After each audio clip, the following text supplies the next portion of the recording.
নমস্কার। হ্যাশট্যাগ আমরা সকলের পক্ষ থেকে আমি আবার চলে এসেছি, আমি শ্রাবণী, আজকের বিষয় নিয়ে আলোচনা করতে। তো অবশ্যই আজকের বিষয়ে কবিতা দিয়েছে, কবিতা ভীষণ সুন্দর বিষয় দিয়েছে। 3টে কোপ্তাকারির রেসিপি আর একটা হচ্ছে যে রাতে যদি কোথাও ট্রাভেল করো তো কি কি মানে নিজের সেফটির জন্য কি কি জিনিস নিজের সঙ্গে রাখবে। তো এই ধরনের একটা আলোচনা নিজের সেফটির জন্য মেয়েরা ব্যাগে কি কি রাখবে, এটা এর আগেও আলোচনা করা হয়েছিল, তবুও আবারও বলবো যে এটা হ্যাশট্যাগ আমরা সকলের কিছু বিষয় আমরা রিপিট করি এই কারণেই যাতে মানুষের কিছু উপকারে আসতে পারে। তো কবিতাকে অসংখ্য ধন্যবাদ বিষয়গুলো দেওয়ার জন্য। তো আমি বলি কবিতার বিষয়টা আজকে আমি শুনে নিয়েছি। তো কবিতা খুব সুন্দর 3টেই রেসিপি বলেছে, দারুণ রেসিপি। এঁচড়ের কোপ্তাকারি, এঁচড়েরটা যদিও বা আমি করি, তবে আমি একটা যেটা বলছি কাঁচকলার কোপ্তাকারি। এঁচড়েরটাও বলেছে, আমি আর নতুন করে বলছি না, ওরটা যারা শুনবেন তারা সকলেই জেনে যাবেন এঁচড়েরটা। এবং যারা শুনবেন না তারা আমি তাদেরকে অনুরোধ করব অবশ্যই কবিতার খেলাঘর চ্যানেলটা দেখুন, দারুণ দারুণ 3টে কোপ্তাকারি নিয়ে আলোচনা করে দিয়েছে। তো আমি কাঁচকলারটা বলি। কাঁচকলা মানে কাঁচকলার এই কোপ্তাকারি আমি করেছিলাম। কাঁচকলা সিদ্ধ করে, যেরকম জলটা সিদ্ধ করে খোলা অবস্থাতেই টুকরো টুকরো করে কেটে সিদ্ধ করে নিতে হবে, খোলাগুলো ছাড়িয়ে ফেলতে হবে। তার সাথে আলু সেদ্ধ দিতে পারেন। আর ডালটা মটর ডাল ভিজিয়ে একদম শুকনো করে পেস্ট করতে হবে, একদম শুকনো করে কম জল দিয়ে, তো যাতে সেটার সাথে ওই কাঁচকলা আর আলুটা মাখা যেন টাইট হয়। তো এর মধ্যে আদা রসুন দিতে পারবেন এবং ভাজা মশলা, যেটা আমরা জিরে, গরম মশলা, শুকনো লঙ্কা এগুলো একটু মানে শুকনো খোলায় নেড়ে নিয়ে যে ভেজে রেখে দিই, এই ভাজাটা না আমি এমনিও করে রাখি অনেক। মানে যদি একদম প্লেন আলুর তরকারি হয় তার মধ্যে যদি এই মশলাটা, ভাজা মশলাটা ছড়িয়ে দেওয়া যায়, বেশ সুন্দর একটা সেন্ট ছাড়ে এবং নিরামিষ তরকারি হলে খেতেও ভালো লাগে। এই হচ্ছে ব্যাপার। তো ওই মশলাটা দিয়ে ভালো করে টাইট করে মেখে নিয়ে যেরকম ছাকা তেলে ভেজে তুলে নিতে হবে। আর কারি এবার আপনি যদি পেঁয়াজ দিয়ে খেতে চান তো পেঁয়াজ দিয়ে করতে পারেন। আমার মনে হয় কাঁচকলা তো একটু নিরামিষ করলে খারাপ হয় না।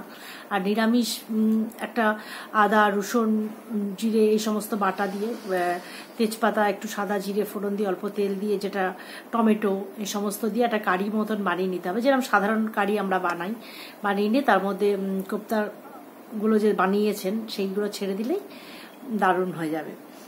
আমার মনে হয় ভালোই লাগে খেতে, খারাপ লাগে না। আমি কাঁচকলারটা অবশ্যই করেছি আর এঁচড়েরটাও করেছি।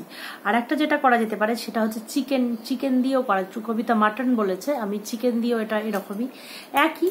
ওই চিকেনটাকে একটু বেশি করে সিটি দিয়ে নিলাম, নিয়ে ওটাকে মিক্সিতে যদি পেস্ট করতে পারলেন তো ভালো, না হলে ওই ম্যাশড করে আমি যেটা করি ম্যাশড করে নিয়ে একটু আলু দিয়ে ওটাকে টাইট করবার জন্য একটু বেসন দিই বা ছাতু দিয়ে ওটাকে টাইট করে ভেজে নিই, দারুণ লাগে, বেশ সুন্দর।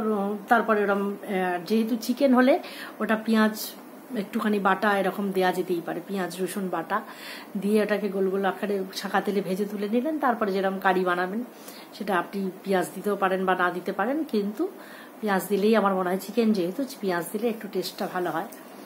আর ভালোভাবে কারিটা বানিয়ে ওটার সাথে ফুটিয়ে তুলে নিলেই দারুণ খাওয়া হয়ে যাবে, পরোটা বা গরম ভাতের সাথে সুন্দর খাবার। এই হচ্ছে ব্যাপার। তো আমি দুটো বললাম। আর এঁচড়েরটা কবিতা বলেছে বলে আমি আর বললাম না, এঁচড়েরটাও আমি করেছি। এই হচ্ছে ব্যাপার। তো রেসিপি এটা বললাম। আর এই যে আর একটা বিষয় দেওয়া আছে যে রাতে ভ্রমণের জন্য শেপ, নিজেকে শেপ রাখার জন্য আমরা যে যে জিনিসগুলো ব্যাগের মধ্যে রাখতে পারি। তো আমি এটা একটু অন্যভাবে বলতে চাই। ভ্রমণ রাতের না, আমরা কিন্তু আমরা মেয়েদের নিজেদের মানে শেপ করতে গিয়ে আমরা অনেক সময় পুরুষদের কিন্তু দায়ী করে থাকি। হ্যাঁ, নিশ্চয়ই অনেক পুরুষ দায়ী হয়, অনেক সময় দায়ী হয়। তো যেমন সকল পুরুষ খারাপ, যেমন সকল নারী খারাপ হয় না, সেমন সকল পুরুষও খারাপ হয় না। তো আমি আজ না একজন পুরুষের কথা বলবো, যেহেতু মেয়েদের ব্যাগে কি রাখার কথা বলা হয়েছে, মানে রাতে ভ্রমণের জন্য মেয়ে বলে কিন্তু উল্লেখ করা হয়নি, তাই আজকে আমি পুরুষের কথা বলবো। যে পুরুষদেরও অনেক সময় এমন বিপদে পড়তে হয়েছে যে মারাত্মক। আমরা মেয়েদের ভাবি তো সবসময় দুর্বল অসহায়, তার যে একটা ফায়দা সেটা কিন্তু এমন বেশ কিছু মেয়েও আছে যারা এইটা নেয়। তো আজকে কিছু পুরুষদের কথা বলবো। আমার মনে হয় সব পুরুষ খারাপ না। আমরা যেমন নিজেদের বাবাকে একটা মানে ভগবানের আসনে বসিয়ে রাখি, সত্যি বাবার স্পর্শ আমাদের কাছে ভগবানের স্পর্শ মনে হয়। বাবার স্নেহভরা হাত যেমন মাথায় রাখলে মনে হয় সত্যি কি একটা কতটা আমরা নির্ভর হতে পারি। বা নিজের স্বামী যখন হয়তো আমার ক্ষেত্রে না, আমি আজকে কিছু নিজের কথা বলছি, জানি না ব্যাপারটা অন্য হয়ে যাবে কিনা। তো আমার স্বামী যখন আমার সাথে পথ চলছে আর আমার অজান্তেই আমি হয়তো একটু ফুটপাথ থেকে রাস্তার দিকে এগিয়ে যাচ্ছি, আমার অজান্তেই যখন আমার হাতটা ধরে সামনের দিকে টেনে নিয়ে আসছে, মানে যাতে আমি বিপদে না পড়ি, তখন সেই স্পর্শ যেমন আমার খারাপ লাগে না। আমার সন্তান, আমি বারবারই বলি আমার বড় ছেলে ভীষণ সাপোর্ট করে। ওর সাথে যদি কোথাও বেরোই না, আমি নিশ্চিন্ত, ওর গাড়িতে যদি আমি উঠি না, আমি নিশ্চিন্ত একদম, যে যেন ও আমার সন্তান তো আমার বাবার মতো না একদম। কোনো মানে বিপদ আমায় হতে দেবে না। আমি যদি সামান্য একটু হোঁচটও খেয়ে যাচ্ছি, মানে বলতে গিয়ে না আমার চোখে জল এসে যাচ্ছে, আমি যদি ও হাঁটছে আমি একটু হোঁচটও খেয়ে যাচ্ছি, ও কিন্তু ফট করে আমার হাতটা ধরে ফেলে।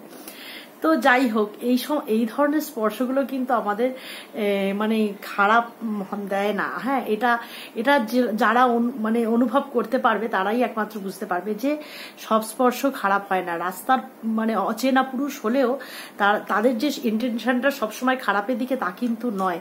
হয়তো দেখবেন, হয়তো আপনি কোনো বিপদে হয়তো আপনাকে মানে একটুখানি হেল্প করে দিয়ে সে বেরিয়ে চলে গেল, আপনি হয়তো তাকে চেনেনও না, তো সে আপনাকে যে হেল্প করলো সেটুকু আপনি বুঝতে পারলেন।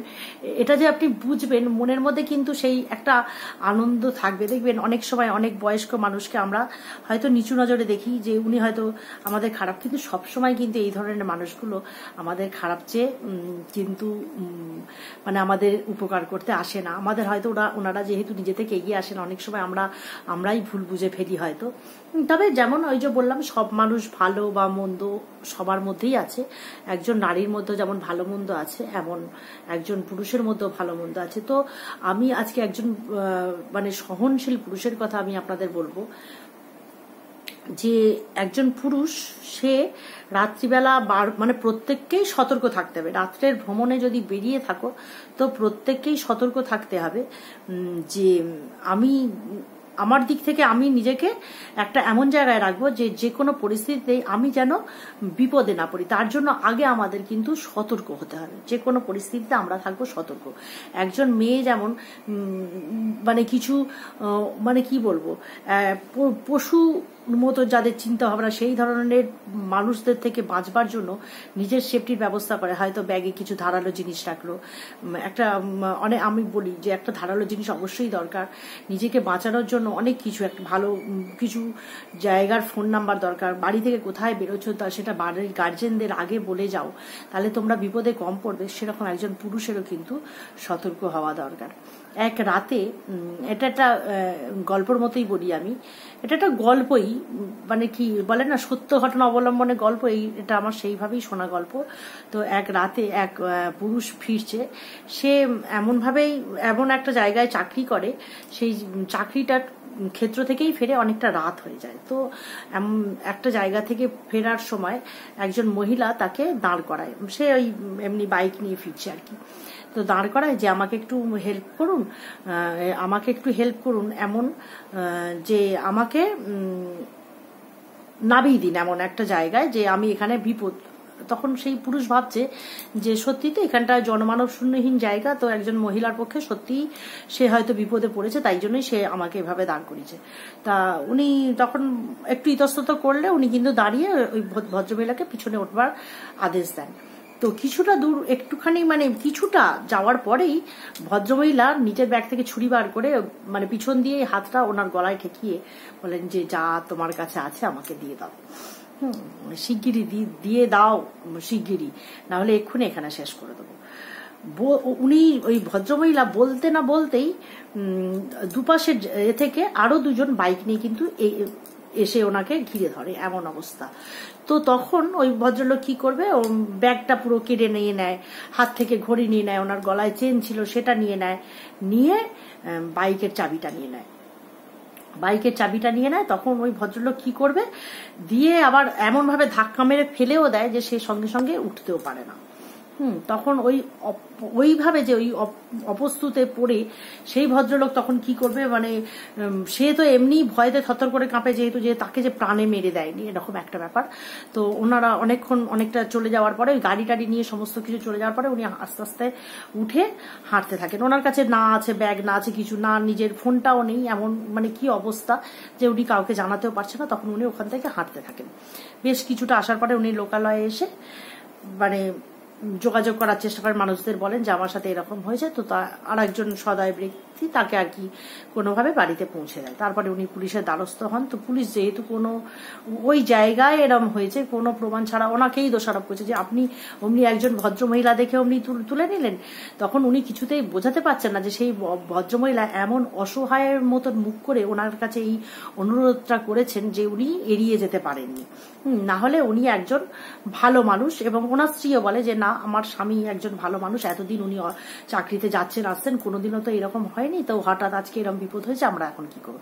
তো পুলিশের কাছে কোনো প্রমাণ দিতে পারেনি, কোনো কিছু বলতেই পারছে। উনি তখন থতমত খেয়ে গেছেন, ভয় পেয়ে গেছেন যে অন্য গাড়িগুলোর কোনো নাম্বার দেখে দেখবেন বা কিছু। ঠিক ওই জায়গাটা, ওই এলাকাটাই মানে ওই রকম মারাত্মক। তো আমি প্রত্যেক পুরুষকেই বলবো যে সাবধান হতে। এর সাথে আমি আর একটা কথাও বলবো যে এটা আমি আজকে পুরুষদের সতর্ক হওয়ার জন্য বললাম। শুধু রাত্রে বাইরে বেরোলে, রাত্রে যেখান থেকেই হোক না কেন, রাতে যদি বাইরে বেরোনো যায় তো প্রত্যেককে, যেমন একজন মহিলা সাবধান থাকবে সেরকম পুরুষদেরও সাবধান থাকতে হবে।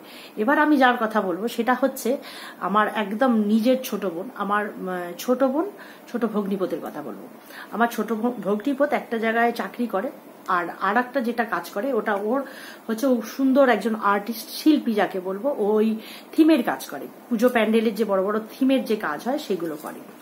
তো ও 1-2 বছর আগের ঘটনা, আমি জানি না আমি এর আগে বলেছি কেন, তবু আবারও বলছি যে 2 বছর আগে হবে ঘটনাটা।